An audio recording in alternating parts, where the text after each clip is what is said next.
ফকির ওই ছোট্ট ঘরের দিক ঘুরতেছে, কোনো ছিদ্র পায় কিনা। হঠাৎ করে উপর দিকে তাকিয়ে দেখলেন একটি জানালা আছে। ফকির অনেক কষ্ট করে জানালাতে উঠছে। ওঠার পরে নজর করে দেখতেছেন বাদশা দুই হাত তুলে দোয়া করতেছেন, আয় আল্লাহ, আপনার দুনিয়াতে আমি ফকিরের চাইতো বড় ফকির। ফকির কই ভাই পাগলা, আমি তো ফকির রে, আর আমার থাকে আমি বল বড় ফকির। তো আমার থেকে যদি বড় ফকির হয়, আমার কাছে কি জন্য চাবো? ফকির ঝোলা টুক নিলে চলে আসতেছে। উজির বলতেছে, আরে পাগলা, এখন বাদশা বের হবে, যাস কেন?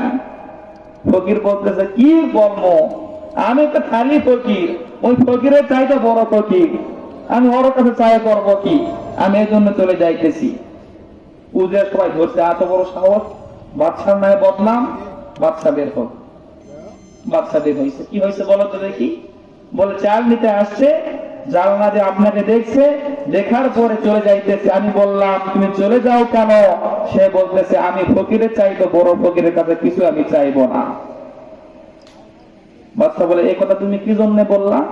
বললাম, বাচ্চা আপনি নিজেই তো দোয়া করতেছেন আমি ফকিরের চাইতে বড় ফকির, তাহলে আপনি যত ফকির হন, আপনার বাদশা কে? বলে, আমার বাদশা আল্লাহ। বলে, আমি আর আপনার কাছে চাইবো না, আপনার বাদশা যিনি আমারও বাদশা তিনি, আমি চাইলে তার কাছেই চাইবো। কোন সুবহানাল্লাহ। কথা বুঝতেছেন? বুঝতেছেন?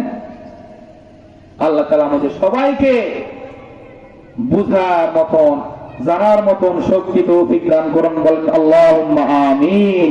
একটু কালেমা পড়ি, লা ইলাহা ইল্লাল্লাহ, লা ইলাহা ইল্লাল্লাহ, লা ইলাহা ইল্লাল্লাহ, লা ইলাহা ইল্লাল্লাহ। বলেন, কালেমা পড়েন, লা ইলাহা ইল্লাল্লাহ, লা ইলাহা ইল্লাল্লাহ। পড়েন, কালেমা পড়েন, লা ইলাহা ইল্লাল্লাহ, লা ইলাহা ইল্লাল্লাহ,